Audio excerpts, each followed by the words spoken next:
Parce que si ça ne correspond pas parfaitement, vous aurez des espèces de bourrelets, enfin de fronces involontaires. L'astuce de la fin, mettez 2 repères sur votre patron. L'un qui correspond à la couture du tour de tête, hein, c'est-à-dire celle-là ou soit celle-ci, soit celle-ci. En fonction de l'oblique que vous aurez choisi pour votre chapeau, hein, par exemple ici,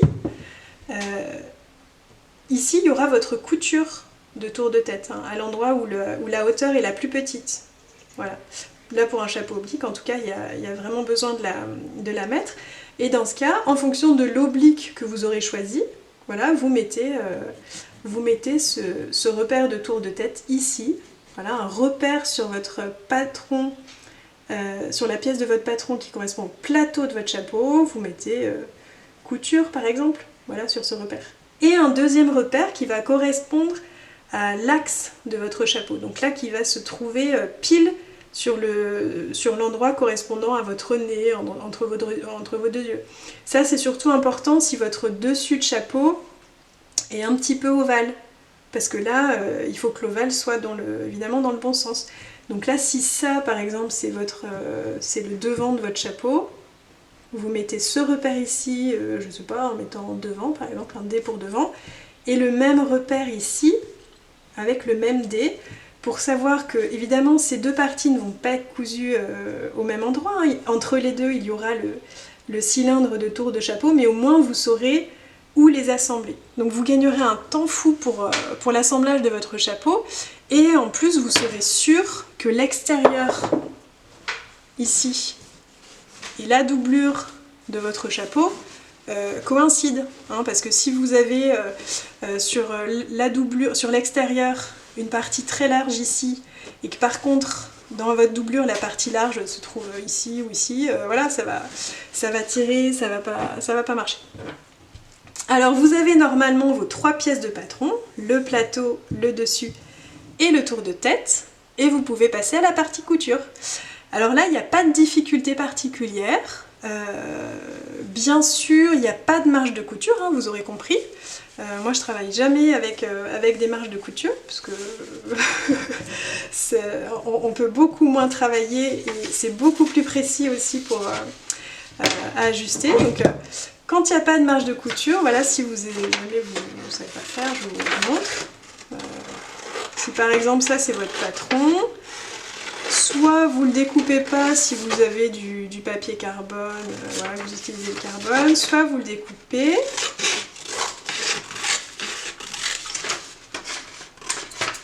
Voilà.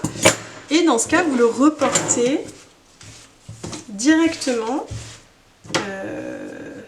sur votre tissu. Voilà, vous reportez ça directement sur votre tissu. Et c'est le trait que vous tracez sur lequel vous coudrez votre fil. Voilà, ok ? C'est ce trait-là sur lequel vous allez piquer précisément. Du coup, vous coupez à... Alors là, je vous conseille de mettre une bonne marge de couture d'un bon centimètre et demi. Voilà, pour être sûr que si jamais il y a des petits couacs, ça puisse rentrer dedans. Et ensuite, donc là, par exemple, comme c'est le tour de tête, vous ajustez... voilà, vous mettez pile poil, vous commencez par les angles, hein, bien sûr, c'est toujours plus facile, et vous faites correspondre pile poil un angle à un autre. Voilà. Et ensuite les traits, voilà. Donc là, pour coudre, vous commencerez par le tour de tête. Ah oui, alors attendez, je vous ai pas dit, mais vous reportez bien sûr votre pièce de patron 2 fois chacune. Vous avez 3 pièces de patron que vous reportez 2 fois chacune. Une fois pour l'extérieur du chapeau et une fois pour la doublure. Hein, vous aurez en fait 2 chapeaux cousus l'un dans l'autre. Évidemment, faites attention si votre chapeau est asymétrique. Hein, donc c'est-à-dire qu'il n'est pas, par exemple, comme la fleur de myosotis, etc. Dans ce cas, par exemple, si là c'est ça votre patron... Je vais vous les découper comme ça, vous verrez bien. Vous verrez bien, vous comprendrez bien. Voilà.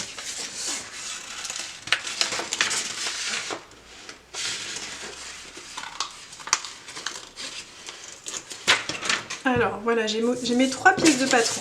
Ok.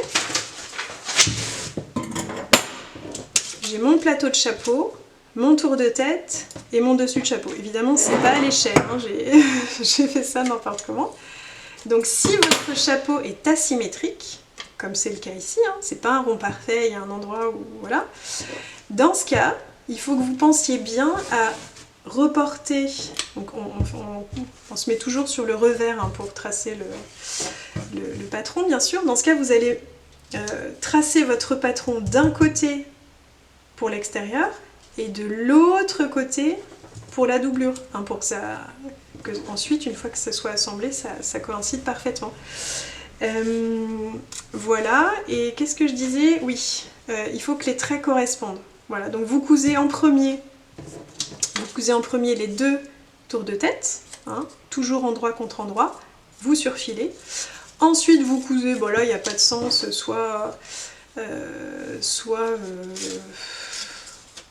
ça, voilà, ça, puis ça, soit l'inverse, peu importe. Et une fois que vous avez vos deux chapeaux, enfin vos 2 moitiés de chapeau, comment dire, entières, vous les repassez bien pour que ce soit vraiment nickel. Et ensuite vous assemblez, donc par exemple si ça c'est, je sais pas, je fais ça vraiment hein, grossièrement. Si ça c'est votre doublure, admettons que ça soit votre doublure et ça soit votre chapeau extérieur, vous les assemblez, donc pareil en utilisant ce trait là, vraiment vous allez piquer toute cette partie l'une contre l'autre, en essayant s'il y a des petites bizarreries. Par exemple moi je sais que j'avais des tissus que j'ai récupérés d'occasion, donc il y a eu un peu des tissus qui n'étaient pas très homogènes, qui étaient très souples. Dans ce cas, vous prenez soit le tissu extérieur, vous vous basez sur la marque, le repère que vous avez fait sur le tissu extérieur, ou alors le tissu le plus rigide, voilà, pour que ça marche bien. Ne piquez pas tout, hein, bien sûr.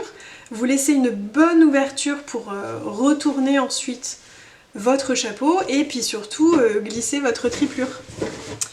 En parlant de la triplure, alors moi je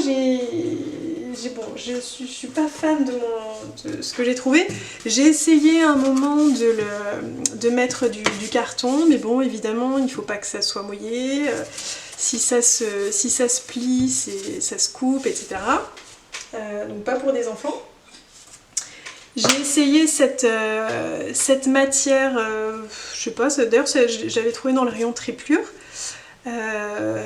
C'est pas mal, mais en fait ça tient pas. Enfin moi pour les chapeaux que j'ai fait qui sont très larges, en fait ça tombe de toute façon, voilà. Et du coup, voilà, je vous dis tout, hein.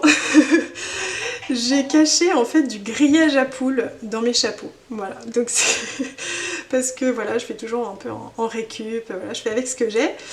Et écoutez, mais franchement c'est très long hein, parce qu'il faut découper. Donc là on découpe, on utilise le patron du plateau de chapeau hein, pour le découper en... Donc c'est évidemment pas cette forme là, pour y découper du grillage à poules. Donc bon, moi j'ai eu un peu une tendinite à chaque chapeau, puis en plus il faut bien vraiment tout replier à chaque fois les pointes pour pas avoir une couronne d'épines sur la tête en gros. Mais au final, franchement, ça rend bien, c'est léger, ça tient super bien droit, ça peut prendre toutes les formes que vous voulez, si vous voulez un petit revers dans un sens ou dans un autre. Donc en fait, ça rend pas mal. Évidemment, si vous avez une meilleure idée, je suis preneuse, hein, n'hésitez pas à m'envoyer un message. Mais voilà pour ça.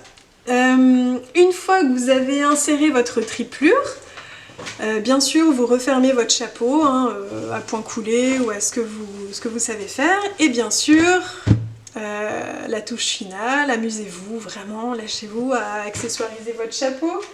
Par exemple, je sais pas, avec des rubans, des plumes, un petit bouton par exemple, ça c'est une ceinture de karaté, ça c'est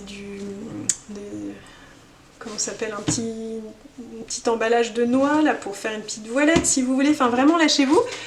Moi je vous conseille quand même que vos accessoires soient amovibles, comme ça vous pourrez les changer pour les adapter à votre tenue et voilà, et être toujours, avoir toujours un chapeau un petit peu nouveau. Bon, j'espère que ça a répondu à vos questions, que ça vous aura aidé, que ça vous aura donné surtout l'envie de créer vous-même, de faire vos propres patrons. Je continuerai à vous aider si ça vous intéresse. Voilà, la prochaine fois, je pensais faire un tuto sur les petites robes, voilà, puisqu'apparemment ça vous intéressait aussi. N'hésitez pas à me donner bien sûr vos commentaires, vos suggestions, vos propositions d'amélioration. Et puis à la prochaine!